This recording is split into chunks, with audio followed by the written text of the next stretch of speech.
Amado Señor, te damos gracias, Señor, por un día más de vida. Te damos gracias porque puede estar la congregación nuevamente reunida en un mismo espíritu para entregarte a ti nuestras alabanzas, nuestra gratitud y también presentarte nuestras cargas, nuestras peticiones, con total confianza de que eres un Dios amoroso que obrará en nuestra vida y nos brindará más de lo que imaginamos o pedimos. Ayúdanos, Señor, a tener siempre un corazón rendido a ti, a ser buenos cristianos, a poder servirte, Señor, correctamente y a poder desarrollar en nuestras vidas ese propósito, Señor, que tú has puesto en nosotros. Te pedimos por toda la congregación, por aquellos que están con problemas de salud, por aquellos que están en depresión, en soledad, con problemas económicos, que tú proveas, Señor, llevando el consuelo, la esperanza, Señor, y el bienestar. Pedimos por los estudiantes que puedan rendir sus parciales, exámenes, Señor, y salir victoriosos.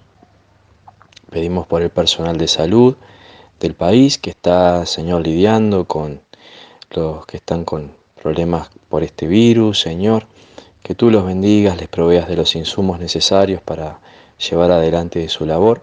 Y pedimos que sigas teniendo misericordia de este país y del mundo, Señor, que pronto se encuentre una solución a este problema, Señor, que nos tiene paralizados.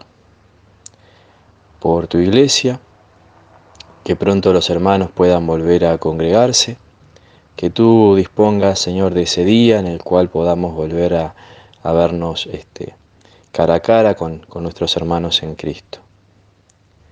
Todas estas cosas, Señor, te las pedimos con total confianza de que tienes el control de todo. En el nombre de Cristo Jesús. Amén.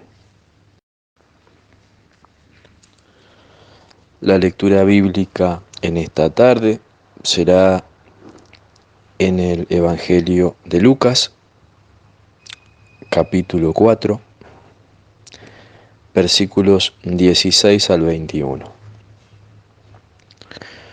Vino a Nazaret, donde se había criado, y en el día de reposo entró en la sinagoga conforme a su costumbre, y se levantó a leer. Y se le dio el libro del profeta Isaías, y habiendo abierto el libro, halló el lugar donde estaba escrito: El Espíritu del Señor está sobre mí, por cuanto me ha ungido para dar buenas nuevas a los pobres, me ha enviado a sanar a los quebrantados de corazón, a pregonar libertad a los cautivos y vista a los ciegos, a poner en libertad a los oprimidos, a predicar el año agradable del Señor. Y enrollando el libro lo dio al ministro, y se sentó, y los ojos de todos en la sinagoga estaban fijos en él. Y comenzó a decirles: Hoy se ha cumplido esta escritura delante de vosotros. Amén. Job, en el capítulo 14, se pregunta: si el hombre muriere, ¿volverá a vivir? Todos en algún momento nos preguntamos si la vida humana tiene sentido. En estos días se habla sobre legalizar la eutanasia. Ante la enfermedad, ante el sufrimiento, frente a la muerte, las personas de todas las épocas y de todas las culturas se preguntan si la vida tiene sentido.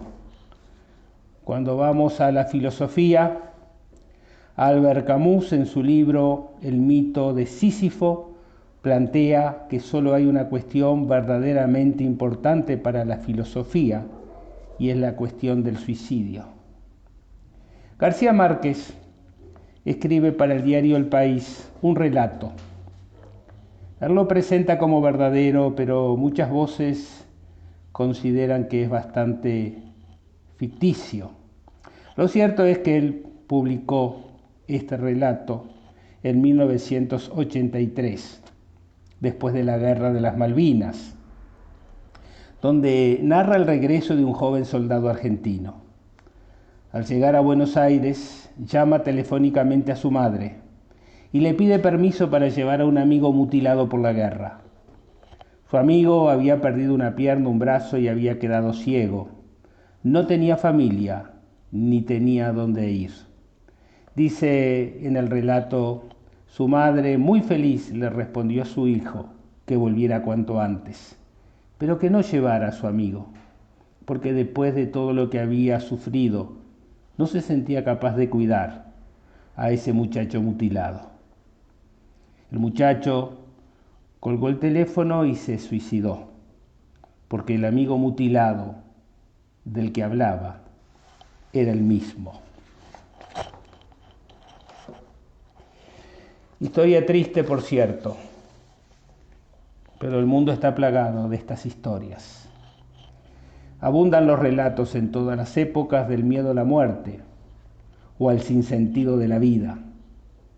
Y es que el ser humano no puede vivir en la nada, vivirse en un sentido es imposible. Es lo que la filosofía llama el horror vacui, el vacío existencial nos da horror.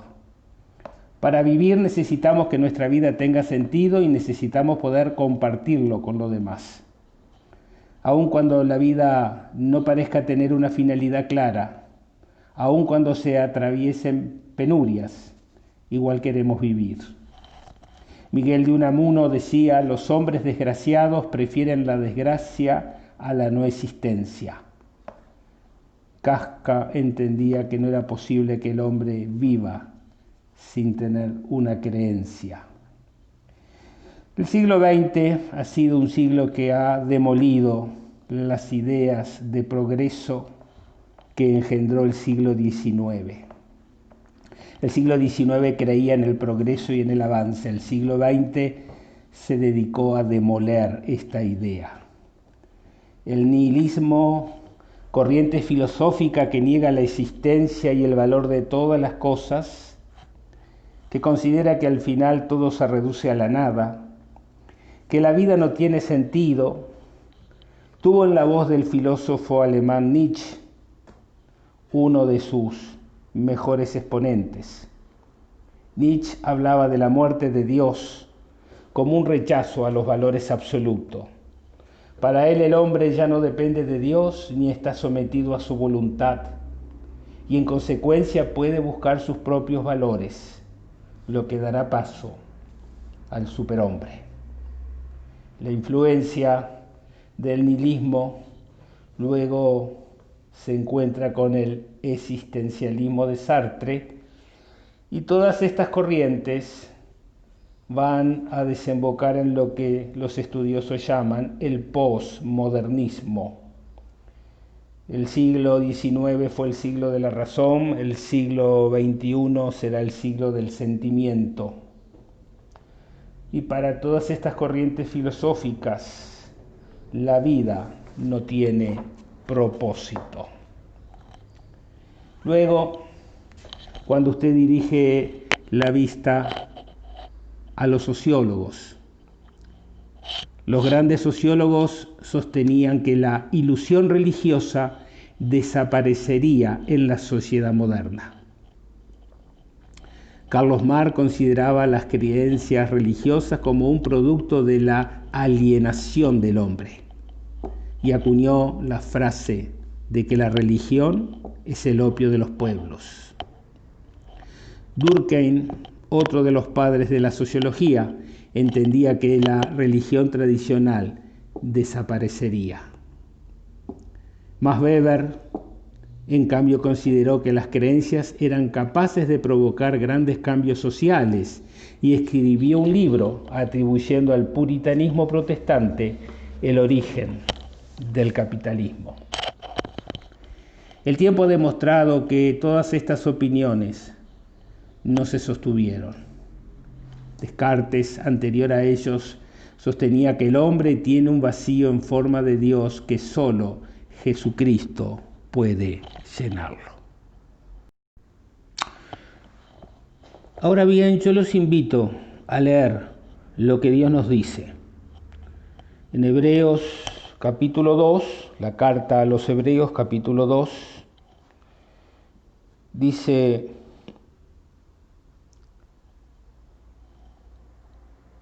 Debido a que los hijos de Dios son seres humanos, nosotros, hechos de carne y sangre, Cristo también se hizo carne y sangre, pues solo como ser humano podía morir, y solo mediante la muerte podía quebrantar el poder del diablo, quien tenía el poder sobre la muerte.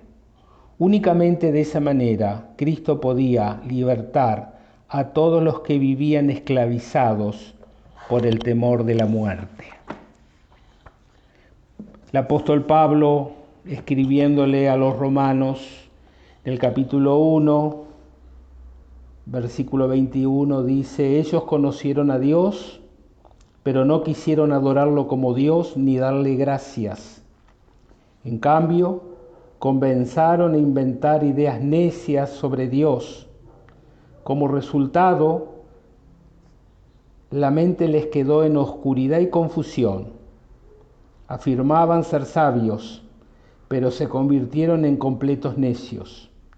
Y en lugar de adorar al Dios inmortal y glorioso, rindieron culto a ídolos que ellos mismos se hicieron con forma de simples mortales, de aves, de animales de cuatro patas y de reptiles. Entonces Dios los abandonó para que hicieran todas las cosas vergonzosas que deseaban en su corazón. Como resultado, usaron sus cuerpos para hacerse cosas viles y degradantes entre sí. Cambiaron la verdad acerca de Dios por una mentira, y así rindieron culto y sirvieron a las cosas que Dios creó, pero no al Creador mismo. Amén. Es una referencia al paganismo de la época. En los días de Pablo, todos intuían la idea de Dios. Todos tenían necesidades espirituales como hoy también tenemos necesidades espirituales. Pero hoy como ayer, mucha gente se negaba a adorar a Dios. Y por tanto se construyeron ídolos de las cosas creadas a las que le brindaron adoración. Desarrollaron religiones politeístas, proyectando en su multiplicidad de dioses las pasiones y las miserias del alma humana. Y si no, lea usted los dioses griegos. Pero cada una de estas religiones fueron incapaces de saciar la sed espiritual del hombre. Para eso vino Cristo. Cristo no es una religión. Cristo es una persona que establece una relación personal con nosotros. No nos relacionamos con una religión, sino con una persona, Jesucristo. Los evangelios que recogen su vida y sus enseñanzas nos muestran que nuestra naturaleza humana es incapaz de relacionarse con Dios por nuestros propios esfuerzos. Nosotros, usted y yo, fuimos creados para tener compañerismo con Dios, pero debido a nuestra terca voluntad egocéntrica, cada uno escogió su propio camino y la relación con Dios se interrumpió. Este egocentrismo está caracterizado por una actitud de activa rebelión o de pasiva indiferencia, y eso es lo que la Biblia llama pecado. Cuando usted va a la Biblia, lee: por cuanto todos pecaron y están destituidos de la gloria de Dios. El hombre está separado de Dios. ¿Por qué? Porque la paga del pecado es muerte. Esto es separación espiritual de Dios. Consecuencia de esta separación, los resultados están a la vista. No vamos a enumerarlos todos, pero todos los entendemos. La irritabilidad, la preocupación, la violencia, la falta de paz, la falta de propósito en la vida, así como los mayores crímenes, la inmoralidad, los robos. El hombre intenta alcanzar a Dios y la vida con propósito, tratando de cubrir esa separación mediante sus propios esfuerzos. Sin embargo, la Biblia nos enseña que Jesucristo es la única provisión de Dios para el pecador. Solo en Él usted puede conocer y experimentar el amor y el plan de Dios para su vida. La Biblia enseña, mas Dios muestra su amor para con nosotros en que siendo aún pecadores, Cristo murió por nosotros.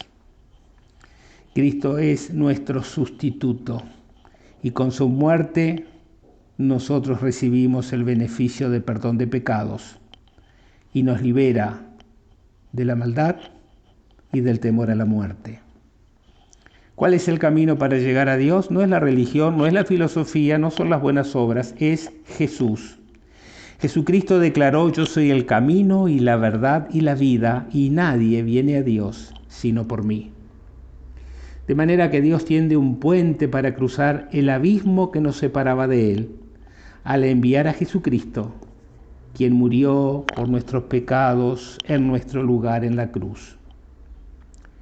Si usted quiere conocer y experimentar el amor y el plan de Dios para su vida, le invitamos a recibir a Cristo como su Señor y Salvador. Recibimos a Cristo por medio de la fe. Dice la Biblia, porque por gracia sois salvos por medio de la fe en Cristo.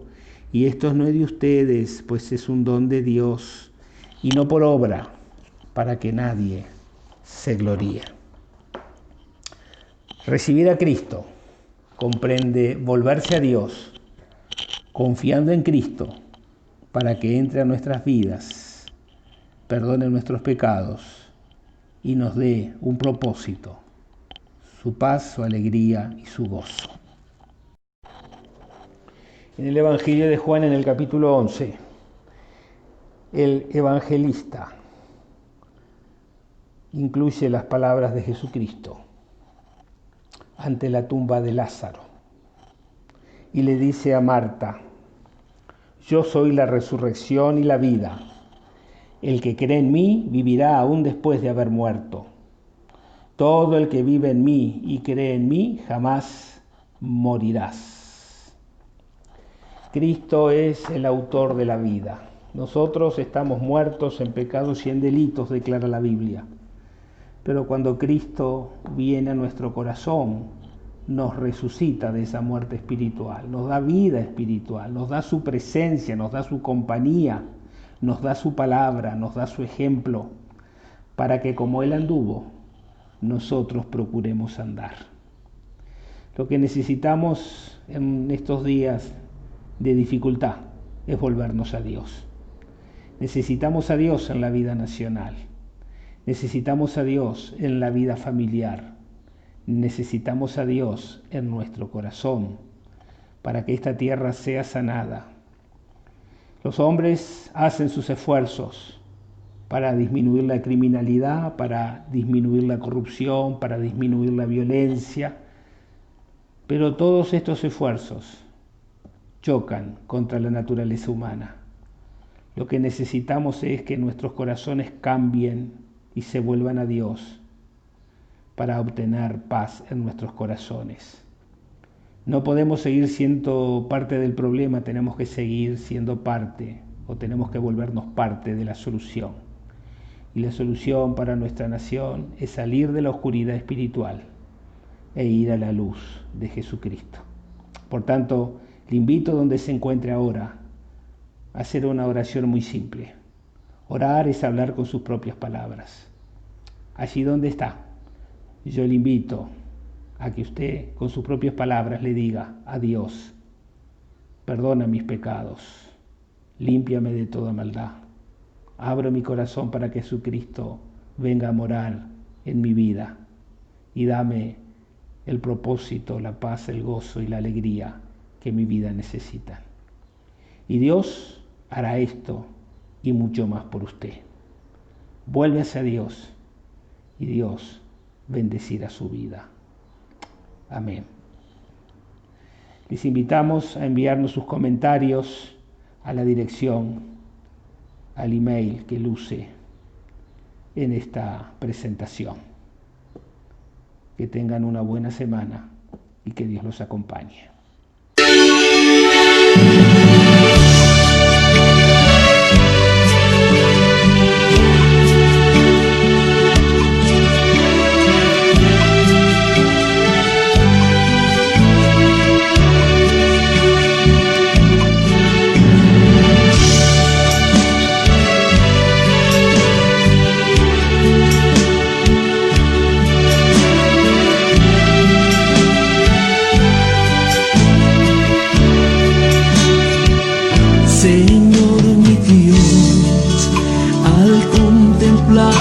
los cielos, el firmamento y las estrellas mil. Al oír tu voz en los potentes truenos y ver brillar al sol en su cenit, mi corazón entona esta canción.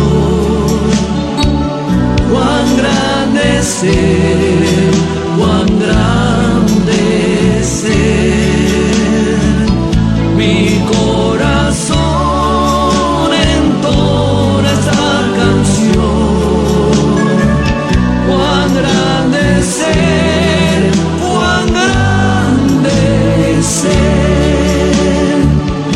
Al recorrer los montes y los valles y ver las bellas flores al pasar, al escuchar el canto de las aves y el murmurar del claro manantial, mi corazón entona esta canción. Cuán grande es Él, cuán grande es Él. Mi corazón entona esta canción. Cuán grande es Él, cuán grande es Él.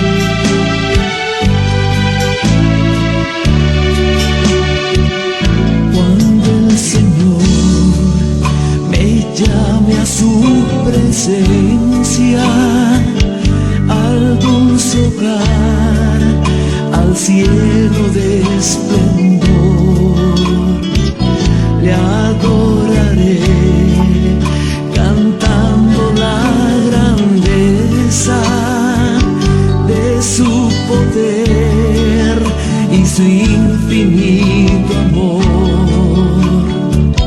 Mi corazón entona esta canción.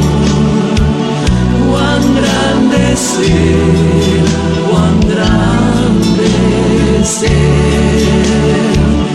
Mi corazón entona esta canción.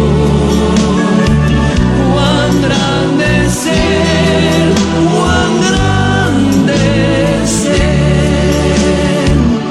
Mi corazón entona esta canción.